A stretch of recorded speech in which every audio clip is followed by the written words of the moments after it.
Morning, good morning. Happy Tuesday. Everybody's moving in, everybody's getting to the show slowly but surely. Hopefully you're on and hopefully we are live. It looks like we are. That's the good news. Haven't had asked that in a while, but things were a little bit janky starting up this morning. It's the best way I could describe it. But hopefully y'all are on and you got notified. I'm not seeing our usual crowd here today, but maybe they'll join soon. Oh, there we go. There's Lori. Good morning. Every now and then it makes me wonder. Morning. Oh, Kimberly Lorraine, today 1 year anniversary, registered Puerto Vallarta, celebrate that. Oh, okay. Thank you for sharing that right out of the gate. Good to see you this morning. Thank you. So let's get to the basics of the morning. Good morning, Karen Miller. I see you. It is 10:01. I'm a minute late on saying good mornings and getting started, but it's 10:01 a.m. It is Tuesday for those that have lost track of the days of the week, and it is June 9th. That is the date, and you have reached PVRN, Puerto Vallarta Real News. I'm your host, Brent Lane. It's good to see you here in our low season, but we're all buckled down, dealing with the heat and getting ready for a storm that's approaching. We'll talk about that a little more again today. We talked a bit about that yesterday. Here's a live shot outside as we're all coming in and getting up to speed here this morning. Here we go. There's the live shot this morning. And if I make that a little bit bigger, you're going to notice. Where's my bigger thing? Wait, what's going on? There we go. Sorry, when you're your own studio and host, it's a little bit challenging sometimes. But if you look out there closely, you'll see we've got 2 cruise ships. I don't know how long we're going to continue to get 2 in port here as the season moves further into low season, but there's 2. You'll see the white one's already in port, and the one with the red smokestack is moving on in and currently fully docked outside the studio window. So very cool. It's a 2 cruise ship kind of day, which means maybe we should clink that. All right, let's hear the jam. How's about it? Let's do it, y'all. Coffee time on PVRN. Yes. Hey, clink those cups. Let's wake again. Sip the truth with a little Back at you, Jordan. Coffee time. Let the news roll in. Steams up. I always got to make it to the woohoo. That's my favorite part. Good morning, Jordan. It's good to see you here on the show. Good morning, everybody. Everybody's strolling a little late today. Maybe there was some Monday night fiestas going on out there, but it's good to see y'all. Love to see you. And what's new? I'm not going to do a whole story about it today, but I will say that there is a red flag warning still out there at the beaches with Tropical Storm Boris is making landfall. We'll talk about that in just a little bit down south. Our waves are pretty high. They're supposed to get up to like 4 meters. I'm not sure how they actually are today, but just a reminder, it's a red flag warning at the beaches today. If you're out at the beach, enjoy it, but don't go in the water if there's a red flag. That's where we get you in danger and our lifeguards in danger, and that's no fun for anybody. Trust me. All right, what else is going? Oh, so yesterday, as you remember, we had our first bit of viewer mail. I really enjoyed that. That was super fun. I'm glad you did. And again, thanks so much for that. It was all about the overall story. I'm surprised that one got sticky, but in the end, I would love to make viewer mail a part of this show. So if there's anything you want to chat about, there's anything you want to comment about, if there's something you just want to write about in terms of Puerto Vallarta or anything that isn't necessarily like an advertisement or self-serving, but something about the show or something you saw or a comment or a story, love to hear about it. It's right there is our email address. You can send that story to pvrnmx@gmail.com, and I might and probably will read your story on air. It's just a new part of the show. So I don't have any viewer mail today, sadly. But hopefully maybe this will gain some traction. It'll create a nice interactive piece of the show beyond the comments right here, which I absolutely love. So thank you for that. And if it's your first time or if you're a long time viewer and you still are not getting notifications to this show, just take a minute, ding my bell, ring my bell. There we go. Down there and choose notifications all, and you'll never, ever miss a show. And again, Monday through Friday, I'm here for you, always chatting, still deciding what I'm going to do on vacation. I know I keep kicking that around, but I've got a few coming up. So we'll make that decision when the time comes. But glad to have you here. Don't have a lot of news today. As I've said, and as Laura and I have said in the past, no news is sometimes good news. And so the news is fairly light today again, but that's kind of a low season kind of thing. And I would like to definitely begin to, have more interactive segments, other things we can do because the news hopefully stays light. Kimberly Lorraine, thank you so much for that. I appreciate that. Take that vacay. Yeah, I hear you. It's kind of a double-edged sword. It's like, well, if I do go off for a period of time and I come back, will the viewers come back with me? Will they not come back with me? I don't know. I consider this show still kind of in its infancy. It's only been around since February 22nd. It's really changed a lot since then and gone through multiple changes in production and presentation and the segments. So I still feel like it's this baby that needs to be nurtured and bottle fed all the time. I don't have any kids, so I don't know where I'm coming up with all these analogies. But the end of the day, I'm kind of mixed on it. So I hear you. I'm still thinking about it. Part of me definitely does, because Monday through Friday doing the show does take a bit of work behind the scenes to get it up and ready for you. Even unscripted on casual Fridays take a bunch of time. So we'll see how it goes. Thank you. And the baby starts out crawling. Hey, I like your comments this morning, Kimberly Lorraine. I love that. I'm going to give you a nice.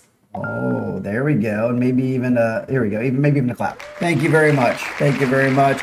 I don't know what I'll end up doing, but I appreciate the support. That's awesome.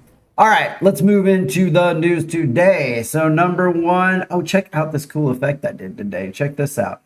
Boom. Oh, it's moving. That's a new thing for this show. As I just mentioned, the show is evolving. And so I saw this really cool weather radar thing pop up. And I was like, wow, I wonder if that'll work with my studio software. Do I have to tweak it?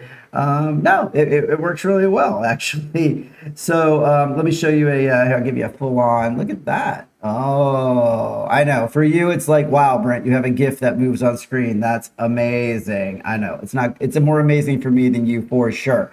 Good morning, Melissa. I see you all coming in. I see you. Better late than never. Nice to see you, Melissa. I know you guys are busy over there booking those travels, so thank you for joining in. But let's talk about this storm, which is not doing travel or anybody else any good. This is Boris. So here's the update as of this morning.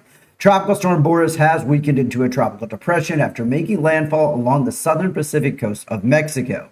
The National Meteorological Service reported that the storm struck land near the border of Guerrero and Oaxaca, packing maximum sustained winds of about 65 kilometers per hour and gusts going up to almost 85 kilometers per hour. Despite losing intensity as it moves inland, the system's extensive cloud bands continue to pose a significant weather threat across multiple regions, including ours. Forecasters warn that intense and very heavy rainfall will persist across several states, with severe downpours expected in southern Jalisco, Colima, coastal Michoacan, Guerrero, and western Oaxaca.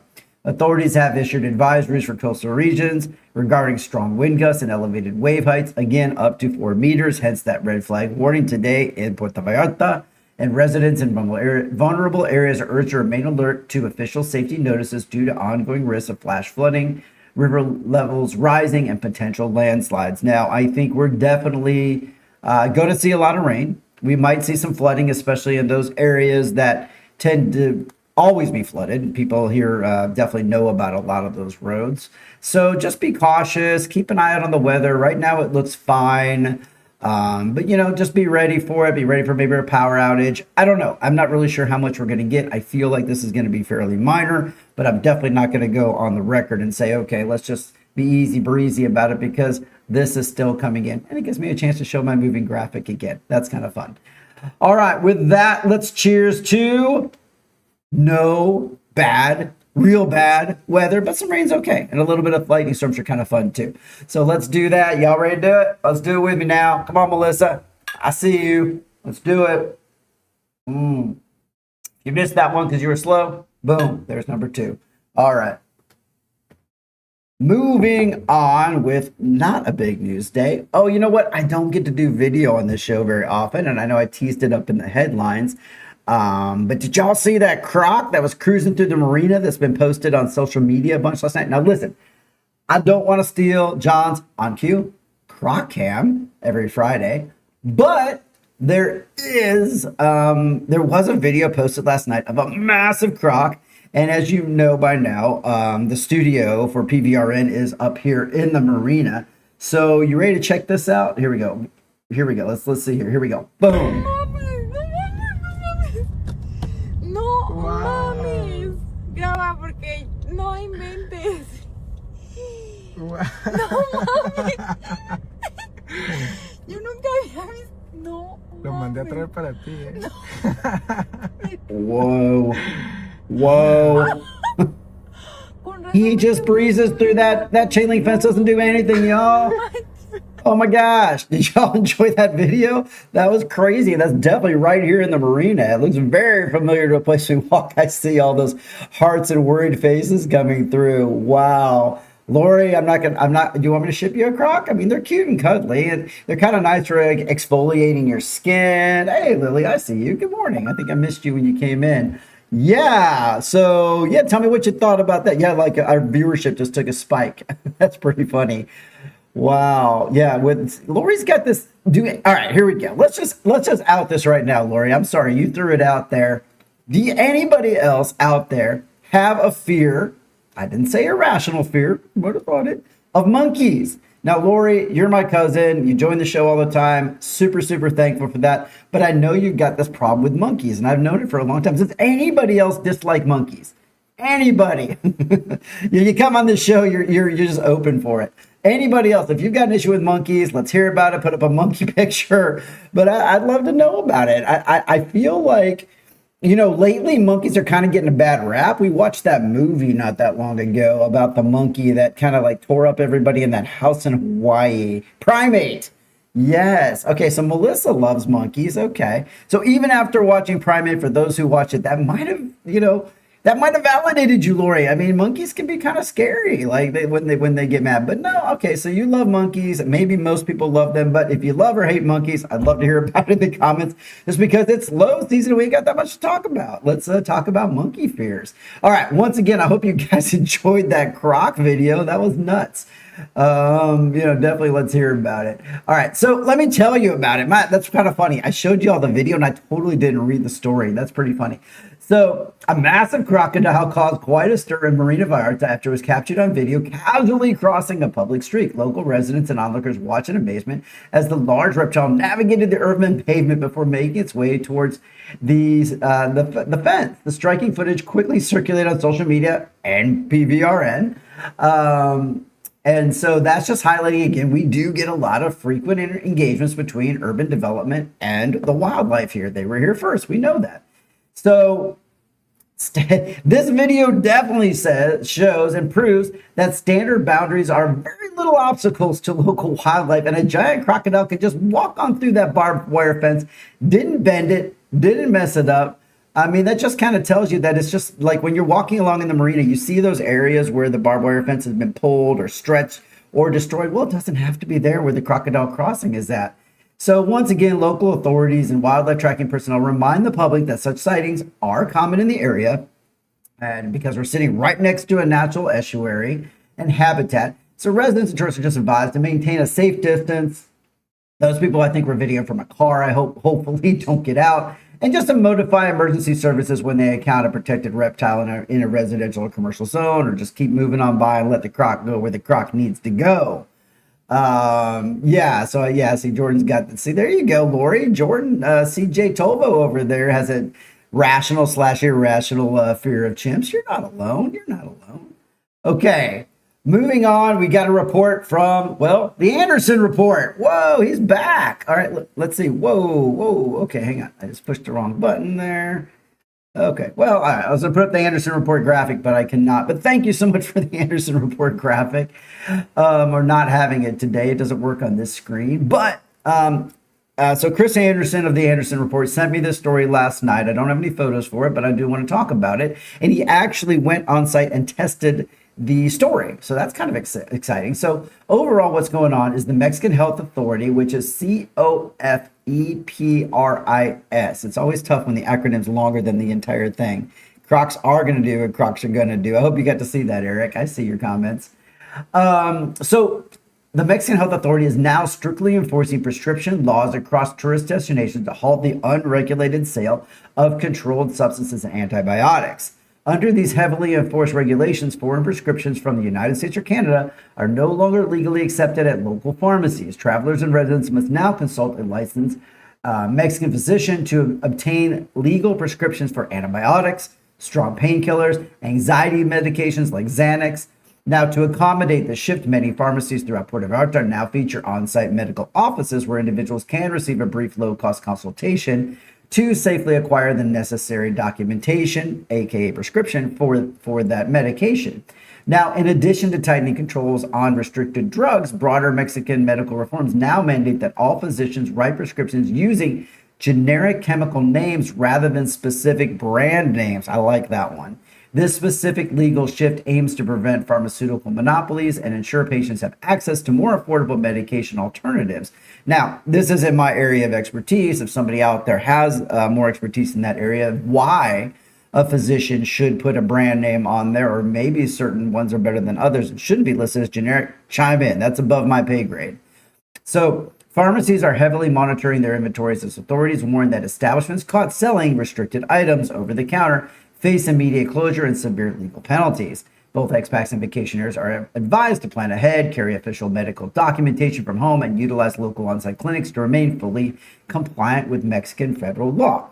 Now, to double down on that, Chris Anderson, as the Anderson Report does, went out to a pharmacy to test it. Now, I don't know if he was just making up a list of stuff or, we're not going to get into his healthcare background and why he needed to go out and do that. But I'm going to guess that he went out there to test the theory at a legitimate, pharmacy. Yeah, kickbacks to promote them. I hear you. But are there cases, Christopher Anderson of the Anderson Report, where a certain brand name might be the more effective one? Say, sometimes I've heard like thyroid medicine, for example. If you take a brand name versus the generic, it might have a different reaction to your body and might throw you off in terms of your levels. Now, that's secondhand knowledge. It's not something I'm super spun up on, but I don't know. Maybe that's also a case. I'm pro the at least write in the generic. And then if you're a patient that owns their issue or what they need to take, what to ask for specifically, even though it says a generic name on it. So maybe that's definitely a good thing. So thank you for chiming in on that. So Chris did go to a pharmacy. I don't know what pharmacy he went to specifically. I don't recall, but he went to a pharmacy. I'm assuming it was one of the bigger ones, like a Guadalajara or Oro or something similar of that nature. Asked for some prescription medications. They told him, no, you would need a prescription. Now, my question is this, for example, here in the marina where the PVRN studio is, there's what I like to call tourist pharmacy about every 5 steps. It's kind of crazy. I can literally go out one of the exits of this, of the studio, and I can see 5 pharmacies, one of which is a legit Ojoro, and the other ones are all tourist pharmacies, literally right on top of each other. And those tourist pharmacies generally will let you buy anything you want to. They call in, they somehow get a prescription for you, they have a high markup on the drugs. I'm going to assume that those pharmacies and those owners of those pharmacies probably do whatever they want. To be tested, but I'm pretty sure there's still some pharmacies here that you get whatever you want. Not that I'm recommending that, especially for antibiotics. And we see Chris's comment on screen. Thank you for such. Oh, okay. What weren't you, Chris Anderson? You have such a background. You were a nurse tech back in the day. All right, legit. I'll give you a wow on that one. Thank you. So yeah, you chimed in. We know. All right. So I hope you guys enjoyed not only the croc video today and not stepping on your toes in any way at all. John of the PVRN Coffee Cam will still get your video on Friday, but I definitely want to share that it was making its rounds. All right, that's all I've got. We're in about 20 minutes today, so thanks for hanging in there with me. I hope you had some fun today on a fairly low news day.